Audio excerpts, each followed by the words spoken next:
राधे राधे दोस्तों। आज हम रउआ सभिन के जुतिया व्रत के कथा सुनाए जा रहल बानी निहा खा के, जो कि इस प्रकार बरुए। एक समय में दो बहन रहली एक गांव में, और दोनों बहन बड़ी चाव से मछली खात रहली। रोज रोज मछली बनावत रहली, बड़ी चाव से खावत रहली।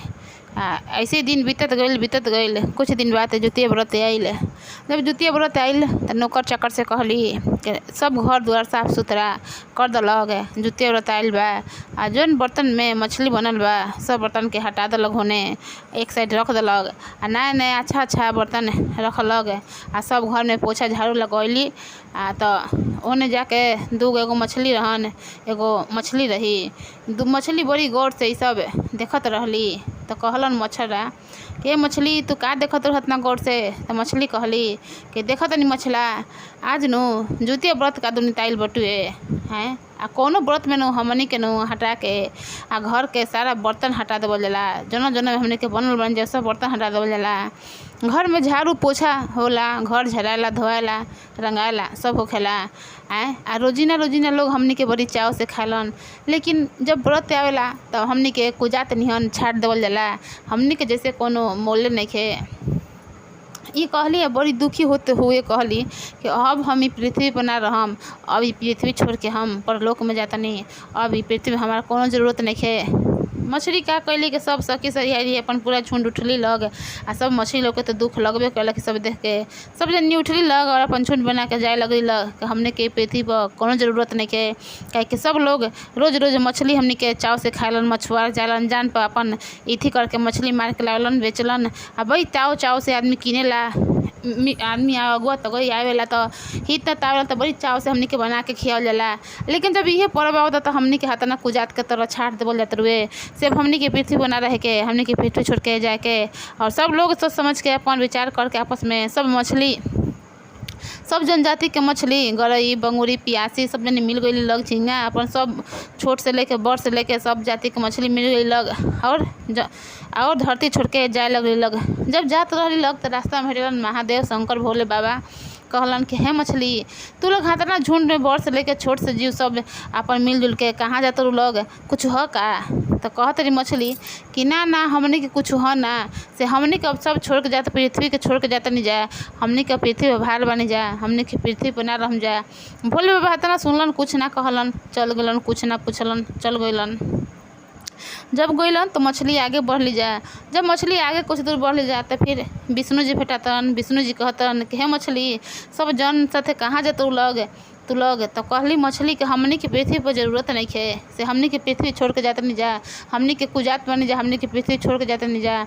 तब विष्णु भगवान भी कुछ ना कहलन, आगे बढ़ गइलन सुन के इतना। तब ब्रह्मा जी भेटैलन। आगे चलते चलते मछली गइली लग तो ब्रह्मा जी भेटैलन। ब्रह्मा जी भी यही सवाल कैलन कि हे मछली, तू कहाँ जाते लोग सब मिल के, बड़ से छोट जाति सब मिल के कहाँ जाते लोग? तो मछली उहो लोग यही जवाब देते रही कि हे ब्रह्मा जी, चरण हमनी के प्रणाम बा, से हमनी की पृथ्वी छोड़ के जाते हैं जा। हमनी के पृथ्वी पर कोनो काम खातिर नहीं बनाई जा, से हमने के जाते हैं जा पृथ्वी छोड़ के। हमने की पृथ्वी पर जरूरत नहीं कि हमने की पृथ्वी छोड़ के जाते नहीं जाए। ब्रह्मा जी भी कुछ सवाल जवाब ना कैलन, अपन आगे बढ़ गलन। ऐसे करते करते जितना भगवान जी रहलन सब जना सवाल जवाब कैलन जा। लेकिन कुछ कहलन जा ना, आगे बढ़ गलन जा। ऐसे कुछ दूर जाते जुत बाबा भेटलन। जुतिया माई भेटली तो कहली जा, जुतिया माई कहली जुत बाबा से कि हे जुत बाबा, देखी ना मछली सब बड़ से लेके छोट से सब मछली मिल के आखिर जात कहाँ बढ़ जा। चलिए हमनी के उंगली से पूछे जा कि आखिर वो लोग कहाँ जाते रही जा। तो जुत बाबा और जुत मैया गइली जा, पूछली जा कि हे मछली तू कहाँ जाते रू जा? तो कहली लग मछली कि हे जुत गोसाई, हे जुतिया माई, राव चरण में हमारा कोटि कोटि प्रणाम बा, से हमनी के पृथ्वी पर भार हो गइल बन जा। हमनी के पृथ्वी पर ना रह जा। हमनी के पृथ्वी पर कोई ज़रूरत नहीं के। हमनी से यही से पृथ्वी छोड़ के परलोक में जात बनी जा। तो कहत रहन जुत बाबा कि हे मछली, ऐसे तू काहे कहत रू? भगवान को सब मनुष्य के बनावलन, केहू ना केहू के तहार जरूरत तो जरूर होगी। कुछ ना कुछ सोचे के तहार आविष्कार भइल बा, कुछ सोच के ही तू पृथ्वी पर बरू। कुछ तहार कोई ना कोई तहार पूछताछ जरूर होगी, तबे तो तू इस पृथ्वी पर जन्म ले बरू। तहार जाति प्रकट भइल बा, तहार जाति बटुए पृथ्वी पर। तू ऐसा मत कह। मछली कहत रही कि ना, ऐसे हम काहे ना कही। हमने के रोज रोज लोग बड़ी चाव से खाएला। इतना तगु पति आवेला तो बड़ी चाव से हमनी के बना के खियावेला। हमनी के मछुआरा मार के लावेलन जा, बेचेलन जा, मार्केट में बेचाला। लोग किन किन के चाव से आवेला, बनावेलन जा, समय लगावेलन जा बनावे में, खाएलन जा, खियावेलन जा। यही से बहुत लोग के बड़ाई होखेला हमनी के खइला से। लेकिन हमनी के लोग कुजात भी कर देता कि कोई भी पर्व आवता तो हमनी के जौन बनल बनी जा उ बर्तन के छाट देवल जात हुए। हमनी के जौन चूल्हा पर बनल बन जा उ चूल्हा पर खाना नहीं बनत पर्व तीज में। हमनी के से जहाँ बनल बन जा उ घर में झाड़ू पोछा के लगता, धोआए लगत रुए से हमनी के कुजात बन जा, तबे तो ऐसन होत रुए। हमनी के कोनो पूछ नहीं के, हमनी के कोनो महत्व नहीं के पृथ्वी पर, तबे तो ऐसन हो रहल बा। तब जाके कहत रे जुत बाबा कहतन कि ना ऐसे मत कहता, हम अपन व्रत में जगह दे हम, जो कि हमरो व्रत बटुए होखेला। सब मताए करी लग, जितना मताए बारी लग सब मताए हमार व्रत के करी लग। हमरो व्रत सर्वश्रेष्ठ में जुतिया व्रत के मानल जाला। हमार व्रत के जितना महिलाएं करेली वो सब महिलाएं जो कि मांसाहारी हई, जो महिलाएं मांसाहारी हई वो सब महिलाएं तोहरा के खा के तब जाके जुतिया व्रत करियन। हम तहरा के आशीर्वाद देतनी कि जौन माताएं व्रत करियन जुतिया व्रत, पुत्र जीविका व्रत, वो हमरा के खा के तहरा के खा के तबे हमार व्रत करियन। और जौन महिलाएं ना खाएली उनका पानी में मछली के तैरते हुए देख ली तो वो उतने से हो जाई। लेकिन जौन महिलाएं खाएली उनका मछली निहा खा के अवश्य खाए के पड़ी, तबे जाके तो हमार व्रत उनकर पूरा हुई। इतना कह के भगवान उनका आशीर्वाद दिलन और कहलन कि तू पृथ्वी रुक जा। तब जाके मछली लोगों का आशीर्वाद पाके उनका चरण स्पर्श करके या पृथ्वी पे लोग पर रुक गई जा। ऐसे जुतिया बाबा अपन काम के लेके आगे बढ़लन। जुतिया बाबा तो आगे बढ़ गलन। पीछे जहाँ महादेव जी जात रहनी तो ओजा वहाँ के एक नोनी के साग मिललक। देखत रहन कि पूरा नोनी के साग फैलैले हुए चल रहल बन जा, जात बन जा कहीं। तब जाके महादेव जी ओजे जाके पूछतन, हे नोनी के साग तू कहाँ जात रू लोग? तो नोनी के साग भी यही जवाब दे रहतरी कि हे महादेव, हमनी के पृथ्वी लोग के छोड़ जातन जा से हमनी के केहू पूछेला ना।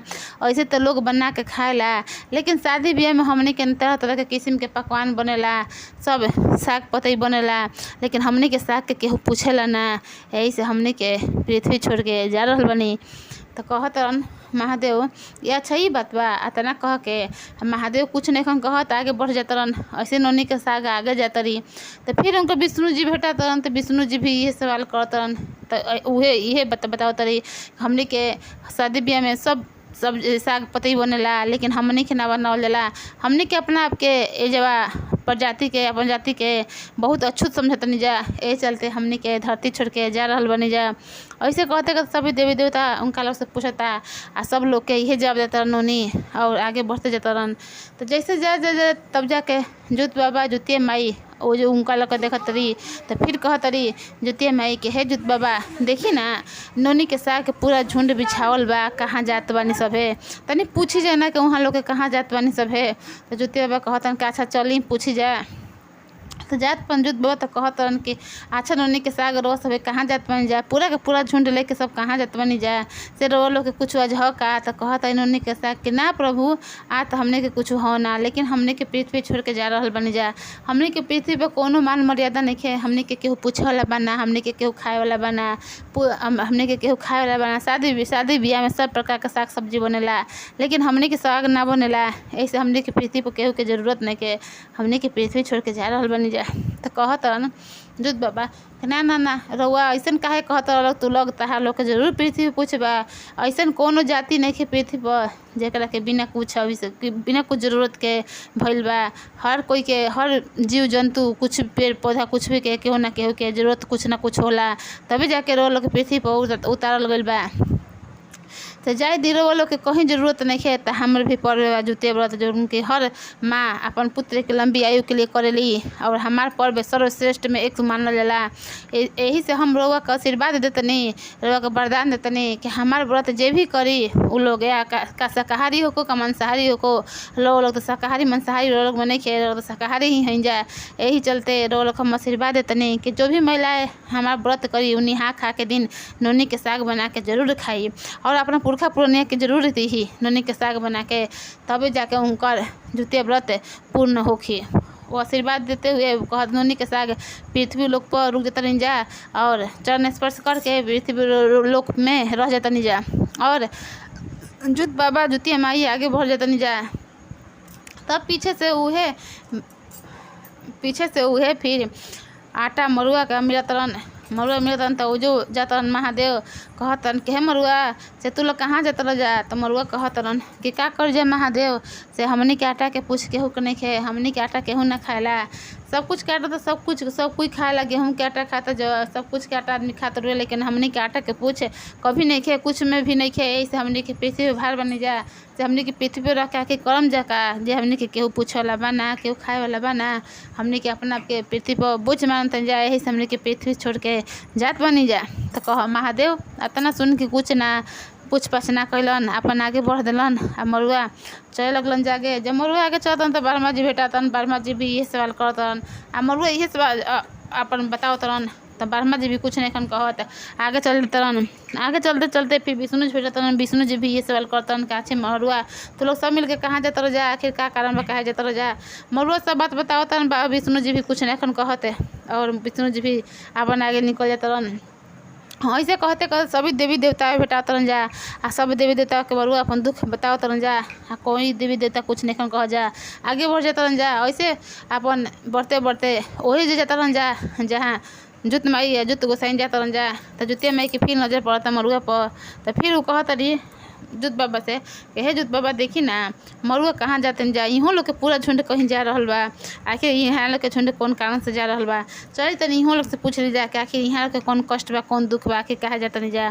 तो कहत जुत बाबा कैसा चली ठीक बा पूछ ली जा तनी। जब जुत बाबा वहाँ तो पूछा तनी कि हे मरुआ से रो लोग के झुंड कहाँ जाता, सब मिल के सब कुछ जाते रुए कुछ ह का।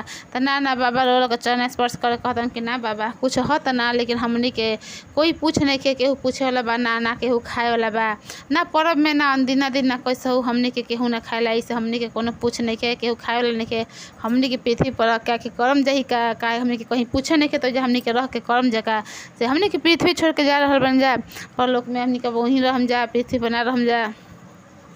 तो कहतन वो जो जुत बाबा के ना ऐसा तो कोनो इथी नहीं के जीव जंती या पेड़ पौधा कोनो ऐसे नहीं के पृथ्वी पर जौन की ऐसे बटुए हर पेड़ पौधा जीव जंतु कीड़ा मकोड़ा पिलुआ पतई से कुछ न कुछ पृथ्वी पर जरूरत बा, तभी जाके भगवान उनका बनले बना पृथ्वी पर उतरले बड़न से। और जरूर कोनो इथी बा तभी तो रुआ पृथ्वी पर और आविष्कार भइल बा से। हम रुआ का अपना स्थान देतनी, हम रुआ का आशीर्वाद देतनी, रुआ का वरदान देतनी तो लोग के कि हाँ हमार जुतिया व्रत होखेला जौन की हर महिला जुतिया व्रत करेली, अपन पुत्र के लंबा आयु खातिर करेली, अपन पुत्री के लंबा आयु खातिर करेली। हमार जुतिया व्रत सर्वश्रेष्ठ में एगो पर्व मानल जाला। ओमे सब तोहरा सबके आशीर्वाद देतनी कि तू लोग हमार व्रत में निहा खा के दिन मरुआ के रोटी आदमी खाई और अपना पुरखा पुरनिया के दी, तभी उनका व्रत के पूर्ण मानल जाई। और हर महिला जो भी महिलाएं अगर मांसाहारी बारी तो वो मछली खा के और मरुआ के आटा नोनी के साग खा के अपना निहाखा पूरा करियन, अपने पुरखा पुरनिया के दियन। आ जौन महिलाएं बारी शाकाहारी वो तो मछली तो ना खाइन, लेकिन नोनी के साग आ तार मरुआ के आटा खा के ही अपना व्रत के शुरू करियन। और यही से उनका व्रत के पूरा होकी। ना तो उनका व्रत मरुआ के आटा नोनी के साग ना खाइन तो उनका व्रत पूरा ना होकी, अधूरा ही मानल जाई। यही से जो भी महिलाएं अपनी पुत्र के लिए लंबी आयु की पूजा पाठ करती है करियन, वो एक दिन पहले अपन निहा खा के दिन जरूर खइयन और खा के अपन पूजा के आगे बढ़ियन। हम तहरा के अपन मिथि में जगह देतनी। और ऐसे ही भगवान मछली के और मरुआ के और नोनी के तीनों के आशीर्वाद देतरन और अपन पर्व में उनका लोग के जगह देतरन। तब ये कहल जाला भाई बहन दीदी लोग कि ई जुतिया व्रत बहुत इथी व्रत हो गए हेमे जौन महिला मछली खाएली उनका महिला मछली खाए के चाही, और जौन महिला ना खाएली मांसाहारी नहीं के शाकाहारी बारी उनका नोनी के साग और मरुआ के रोटी ही खाए के बा और अपन व्रत के निहा खा पूरा करे के बा। और जौन महिला सच्चे मन से ई व्रत के करेला उनकर बच्चा के आयु दीर्घायु होखेला, उनकर बेटा बेटी के आयु दीर्घायु होखेला, लंबा होखेला। जय हो जुतिया बाबा, जय हो जुत गोसाई, जय हो।